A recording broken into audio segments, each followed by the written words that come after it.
Okay, it should be recording now. Oof. Okay. Oof. Can you hear? Hello. Yes. Okay. I can hear you. Okay. Ooh. Okay. So child, you are the only child today. Yes. And so today, we are going to be doing something the very historical. Yay. It is very important. Child, you're in 7th grade. Do you know who Anne Frank is? Kind of. Yes and no. Mostly yes. What do you know about Anne Frank?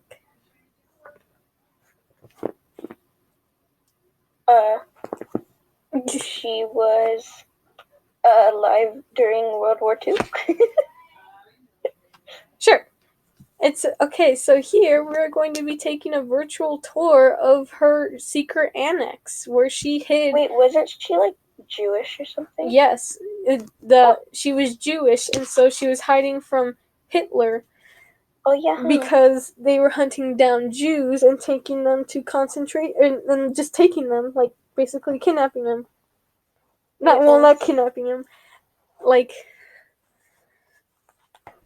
And so today we're going to be looking at her secret annex where her family and another family hid out for 3 years, I believe. Oh. Yeah. So we're going to take a... ow. Sorry. We're going to take a look around and discover the secret annex where Anne Frank hid for more than 2 years during World War II, where she wrote in her diary. So we're going to step inside. It's taking longer than I expected. Hello.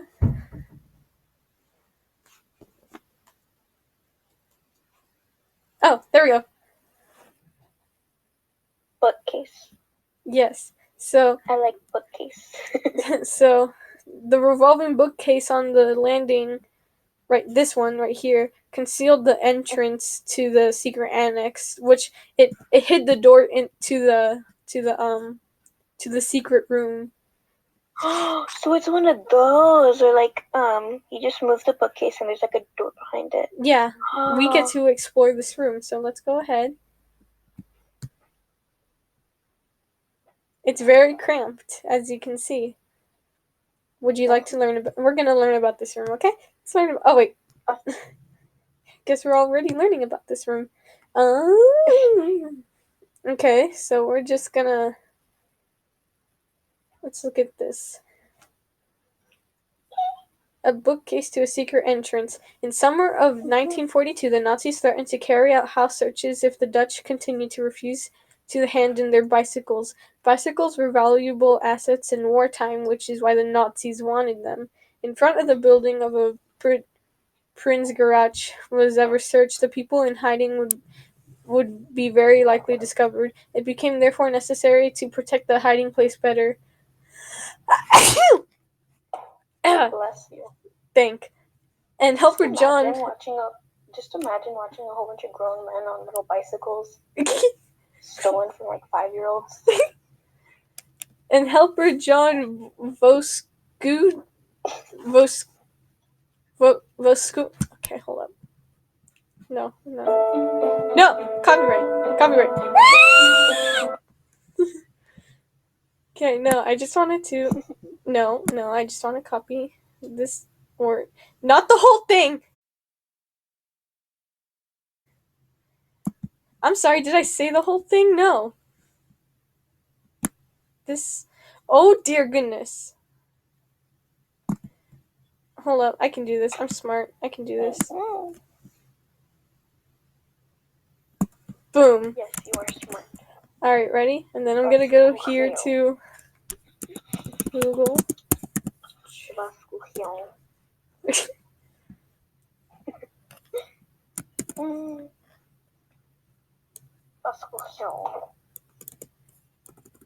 It's pronounced... Voskagel. Voskagel? Alright. John Voskagel built a revolving bookcase. This video shows how the secret entrance worked. We're not going to watch the video because we could probably get copyrighted. Anyway, come on, child. We're going to look inside. Oops. Well, you got a sneak peek. So right now we're inside. This door right here that I'm looking at, this is the one to go back outside of the bookcase. And in here is the bathroom. Did you know that this is the only bathroom? So people would have to wait and wait and wait. And they couldn't flush the toilet from they could I think it says here. Let's see. That's nasty. Okay, it says here between 8:30 to 9 a.m. the people in hiding had to keep very quiet, and the toilet and wash bin could not be used, as the pipes happened to run straight through the warehouse. The warehouse workers started earlier than the helpers in the office. They did not know that there were people hidden in the secret annex and were not supposed to find out. Once the helpers had started working day at 9 o'clock, the people in hiding could flush the toilet without raising suspicions. The warehouse staff just assumed that the noise came from the office staff. Of course, the toilet could not be flushed too often because that would attract attention. So basically, that thing would fill up throughout the day, and it's gross. Ew. And right here it says, Anne is growing up. Anne longed to be an adult, but she also experienced the insecurities of growing up. She fell in love with a typical teenager and doubted whether she was beautiful enough. She confined her feelings of uncertainty to Kitty, her imaginary friend. That's kind of okay. That's low-key kind of sad. Now, which door would you like to go in? This one or this one? Number 1 or number 2? Considering we're in the bathroom. I'm still funny. 1 or 2? Number 2? Okay. And here we have the room of Anne Frank and Fritz Pfeffer. Yes. Let's see what this is. Oh, spying on the neighbors. When the people in hiding had to save on electricity, which was rationed as well, Anne discovered a game to beat the boredom. Reading at dusk didn't work, so she took out the binoculars to peek from the dark secret annex into the brightly lit rooms of the neighbors who still had electricity. A few neighbors had just started dinner, and the family was filming, and a dentist was still at work. Anne was pleasantly surprised. I never knew that the neighbors could be such interesting people, at least ours are. Anne Frank version B, the 28th of November, 1942. Once it got really dark, the fun was over. Every window had been blacked out. So basically, she spied on neighbors for the fun of it.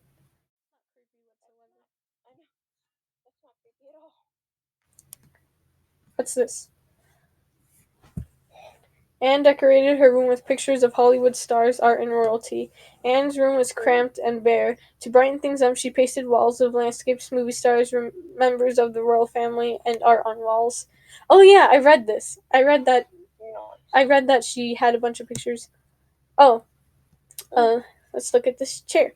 Oh, I guess shoes. As a teenager, Anne was growing fast during the hiding period. Her clothes were getting too small and her shoes started to pinch. Okay, imagine this. You're in a little small confined area. You can never leave, and you're having a growth spurt, and you just keep growing in the span of 3 years, and everything is just not fitting you anymore. All the clothes you brought with you just not fitting anymore. And you're not allowed to go leave to get new ones. But it hurts to think about it. Yeah. I mean, I look at my closet. It's jam packed with clothes. Same. And then to think she was only, from what I read, she brought 5 layers of clothes with her. Are you kidding me? Yes, because they couldn't bring a suitcase, or else people would be suspicious that they were trying to leave. So they had to wear layers of clothes to bring with them, and that was all they could bring. By March in 1943, she only had a pair of clumsy ski boots to walk in. One of the helpers brought her a pair of reed sandals, but they broke down in no time at all. What's reed? Okay, I gotta know what this is. What's reed? I think it's like a type of like fabric-y kind of stuff. I don't. Well, only one way to find out. Let's see here. Reef sandals? No. Reed. Oh, okay, but these are like those are reef. These are like nowadays things. Yeah. So sandals. Okay, well, let's see. But they broke down in no time at all. Search up reed. See what reed is, and then we can just imagine that that's what the shoes are made out of. Oop.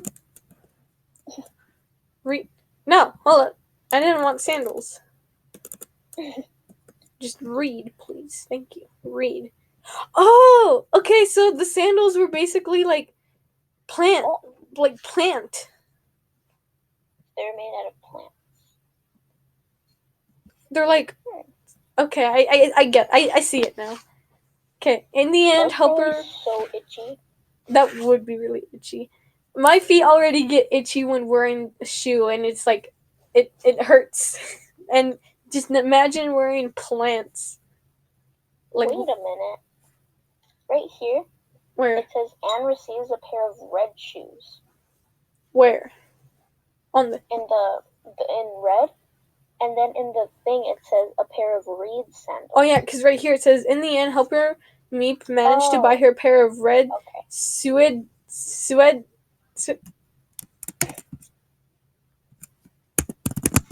Reed. It might be Swede. I don't know. Suede. A pair of suede shoes with high heels for a considerable sum. Uncommonly pretty, Anne said, and she was quite proud of them. It's like walking on stilts and making me look much taller than I am. From the 10th of August, 1943. Wow! Now, let's look at her desk. Look, it's her diary! A big fight over a little table. What? Okay, I read about this Fritz person. I don't like him. Just gonna be completely honest, I don't like him. It's not hard. Why? Okay, so from what in my English textbook, we read about him in for like Anne Frank or whatever. In one of the Anne Frank stories we're reading right now, and he basically, and from a brain pop I watched, and he basically like is the meanie there. He was just another guy who was hiding with them, but he wasn't even a part of one of the two families there. He was just there, hiding with them. And and from what I saw, he what are you doing? He took up like he took forever in the bathroom, leaving everyone waiting. And he was just like the big mean. He was selfish from what I like from how I see it, and I don't like it. And like, look, you'll see here. It's not easy for Anne to share her small room with a man as old as her father. At the same time, Fritz Pfeffer had a hard time dealing with Anne, a rebellious teenager. The first signs of friction were soon to follow. Their main conflict had to do with the writing desk. When Anne indicated that she would like to divide the time at the table more evenly, so that they can both work in peace, Fritz refused. He felt that Anne's work was not important, unlike his study of Spanish, Dutch, and English. Anne was enraged and calm at the same time. Stay calm, this fellow isn't worth worrying your head about. Things got so heated that Anne asked her father to intervene. Eventually, Fritz gave in, but he did so reluctantly. Looking back on the argument, Anne wrote, Pfeffer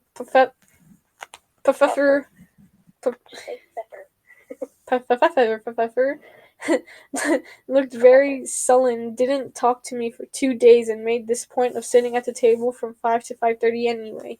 Childish, of course. So basically, he didn't want to share the table with her because he thought that learning another language that would never do him any good anyway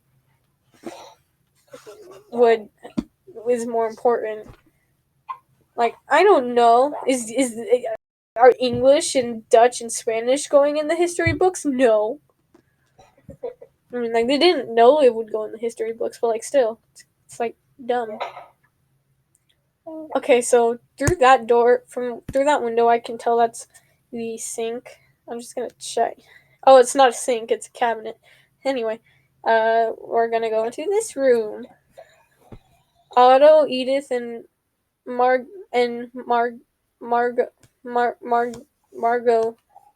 Frank's room. It might seem like Margaret, but my teacher keeps saying Margot, so don't complain. It's Marco, actually. So this is her parents' room. What's this? Anne and religion. Edith Frank was a religious woman, unlike Otto. She had regularly gone for synagogue.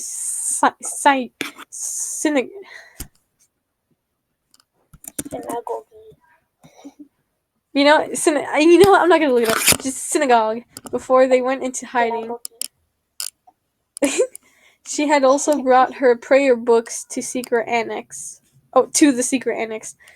When Otto decided to read to Anne from the words of classical German writers such as Goethe,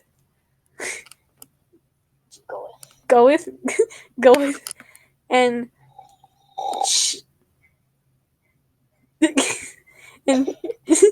and Schiller, Edith gave Anne her prayer book with prayers in German and Hebrew.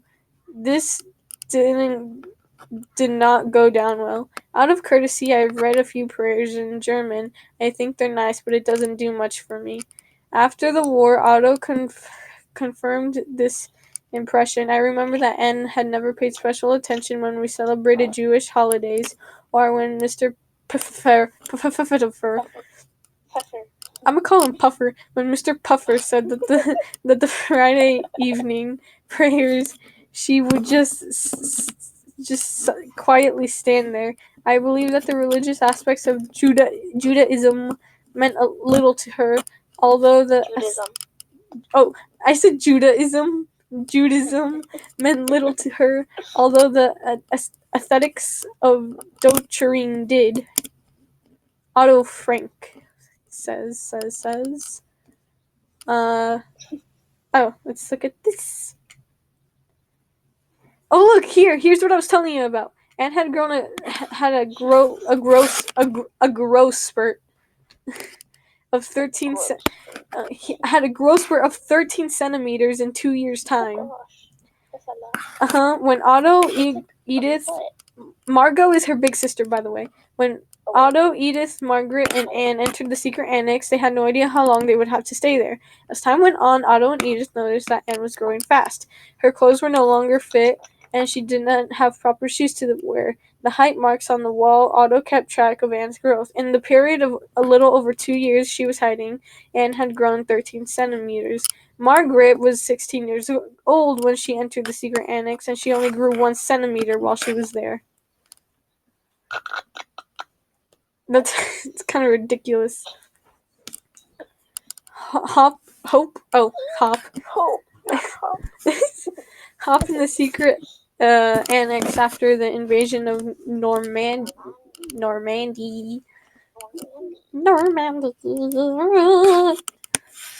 On 6 June 9. Wait. Yeah, on the 6th of June 1944, the people in hiding received wonderful news. Allied troops had landed on French coast in Normandy.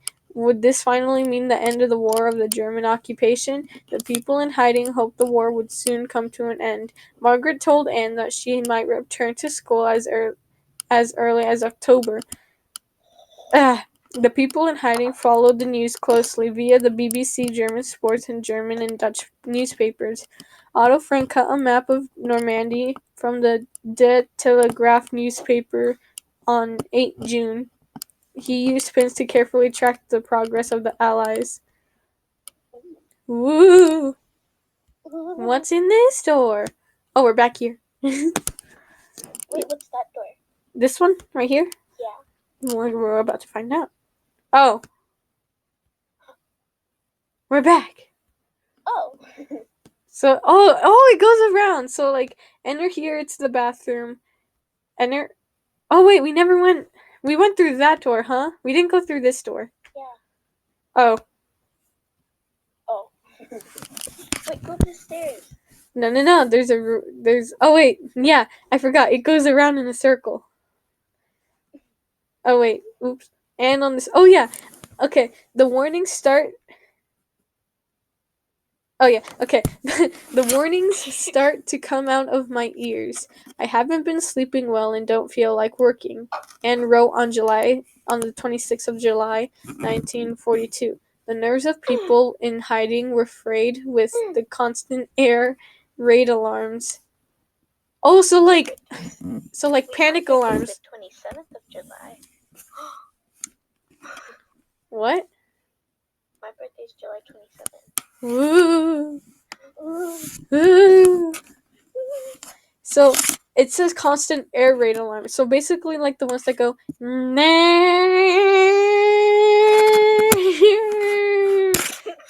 You know those. Yes. So basically, kind of like that. And then it says the sound of the German defense artillery bombings and air combat. They often did not sleep a wink at night and were frightened and worried during the day. What if things would go wrong? There was nowhere they could go. Anne came up with an unusual solution for dealing with her fear. At first, a loud explosions. One runs to the nearest set of wood stairs, runs up and down them, and makes sure in the course of these repetitions to fall at least once, even if only gently. So basically, when this happens, they had to run in down the stairs, and they had to at least fall once. The cut and scratches of the noise made by running and falling see to it. Hold up. The cuts and scratches and the noise made by running and falling see to it that one is preoccupied to hear the shooting and doesn't think about it anymore. Oh, so basically it gets it off their mind because you're too busy thinking about going up and down the stairs and trying to fall, I guess. Yours truly has tried out this ideal procedure and not without success. Oh, so basically it works every time. Alright, now we'll go up the stairs.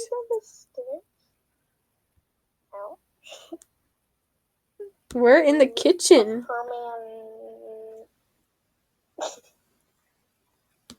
Ooh, it's a kitchen.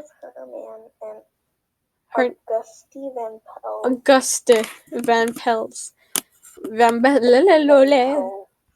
Let's see here. Friction and recollection. I can read. The 8 people in hiding tried to keep their spirits up as best they could. The constant fear of discovery created tension, and the differences in character caused friction too. In October 1943, Anne said, my head is still swimming from all the bad language that has gotten flown through this respectable house in the last month. ...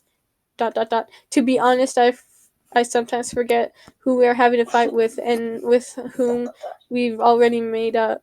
Still, there was a frequent there was a frequent laughter at the table, and the Jewish holidays and birthdays were a source of cheerfulness too. The helpers were called on to help get gifts. Oh, so they still got gifts. I'm assuming this. I kind of want to put. It looks like the early version of Monopoly. Oh my gosh, it does. Look, there's the money and stuff and the cards. Oh my god. The stock exchange game. So Monopoly. on the 8th of November 1942, Peter celebrated his first birthday in the hiding place. He turned 16. In her diary, Anne listed the presents he had received: a lighter, a mirror, a shaver, a shaving brush, a tie, some candy, a stock exchange game from the office staff. Anne mentioned the stock exchange game once more, when they played the game for 2 consecutive afternoons at Easter 1944. After the people in hiding were arrested, the stock exchange game was left behind in the hiding place. The original game board has been preserved. The game revolves around trading in equities, such as rubber, oil, sugar, and tobacco. The game board shows a map of then Dutch East Indies. Peter dreamed of going there after the war to work on a plantation. And then he was captured. Whoops. What's this door? Oh, this is Peter's room. Peter Van Pels. Peter's clothes, overalls during the week, his good suit on Sundays. In one of her tales, Anne elaborated on Peter, his room, and his clothes. When it came to his clothes, there was a big difference between weekdays and Sundays. During the week, Peter preferred to wear blue overalls with a wide brown belt and white socks. The overalls were convenient because he did a lot of tinkering and carpentry. Okay, but wouldn't that make a lot of noise? And you're not supposed to make a lot of noise? Oh yeah, huh? I wonder how Or they what got... if he was one of the people that helped them hide? Peter? Yeah. No, he's one of the people hiding. Oh, right. According to Anne, Peter was careful with them because he didn't want them to be washed too often. Oh, I was about to say, wait, what? Why not? The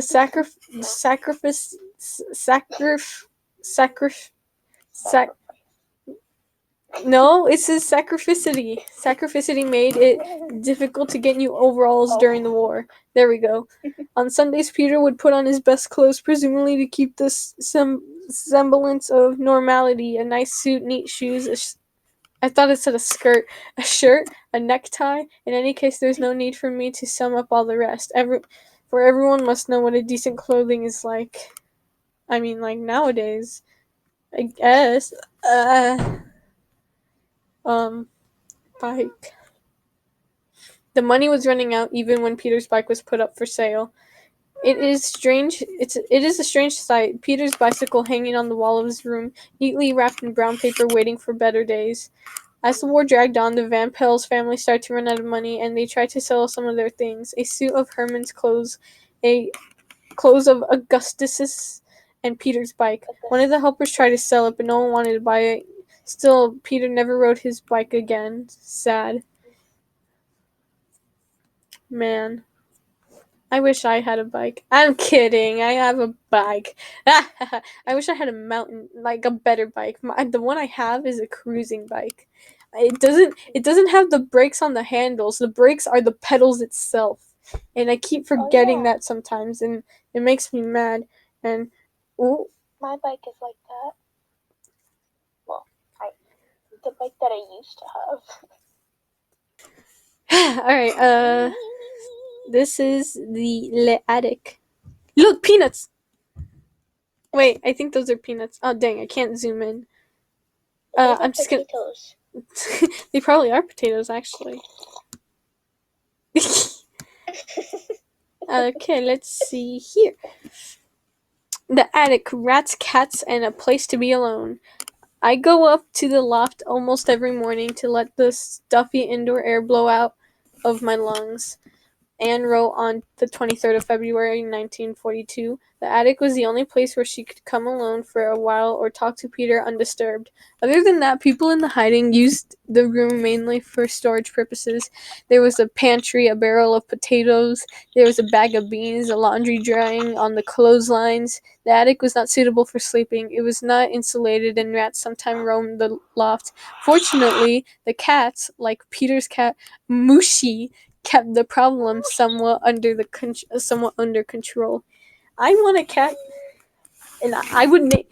What if they had a statue of the cat in here, like hunting a mouse? Wouldn't that be scary? What is this?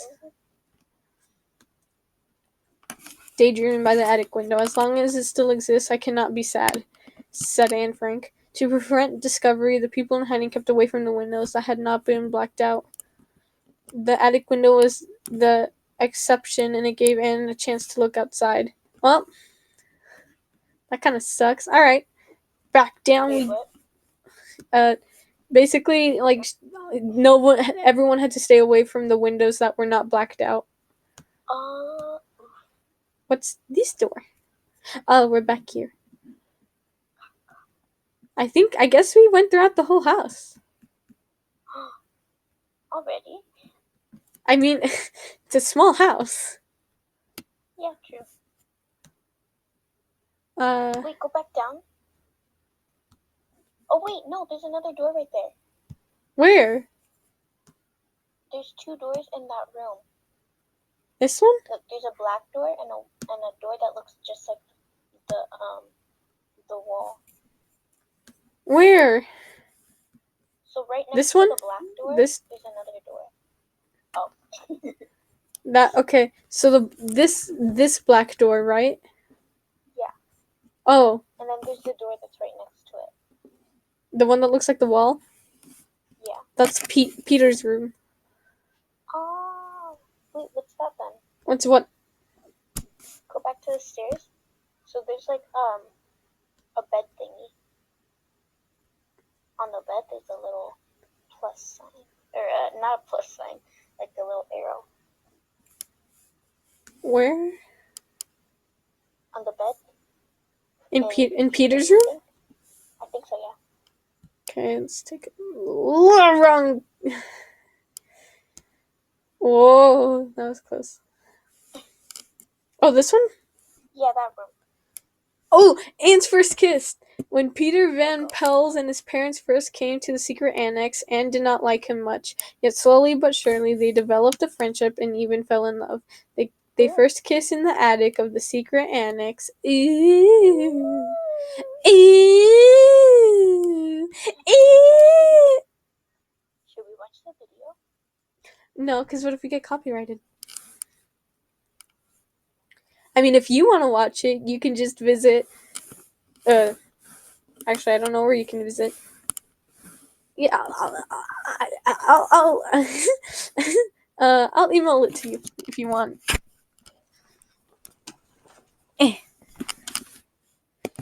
All right, I guess we saw everything. Okay.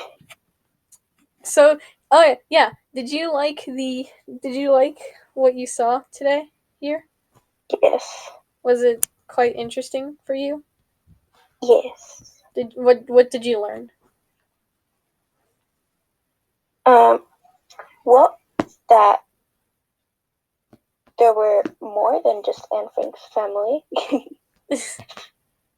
And I did not know that she had a growth spurt while she was staying there. So that was kind of cool.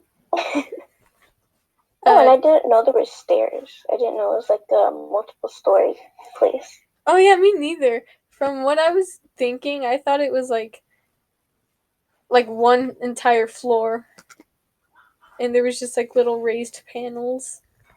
Mm-hmm. Then again, I was thinking about the setup in the play, so Mm-hmm. so I guess it kind of threw me off. But what was your favorite room? I would say mine was Peter's room. I would say the parents' room. the parents' room? Yeah. So, I had fun. Did you have fun? We all learned something new Yes. today. Lots of fun. Which one was the parents' room? It was this one, right? Yeah, this one. I think the mom's bed is pretty. What about you? Oh, yeah. Yeah. Yeah, I like the mom's bed. It's pretty. Like the dad, when they're choosing beds, like the dad's like, okay, I'm gonna go get this one. Mom jumps on bed. No, mine. Wait, there's a video thing here. Oh! What? Well, we missed something. What was the daily routine of the people hiding in the secret annex? How did they fight boredom? What were the dangers they faced? No 2 days were the same, but in her diary, Anne tried to describe the average day in the secret annex. Okay. Oh. Wow, how interesting. Wow. Wow. Oh wait, did you get to see this one? Which one? This one, when Anne had to go into hiding, the diary Oh, no. the diary quickly turned out to be a great support to her. This video tells the story behind the diary, what writing meant to Anne, and how the diary would become world famous.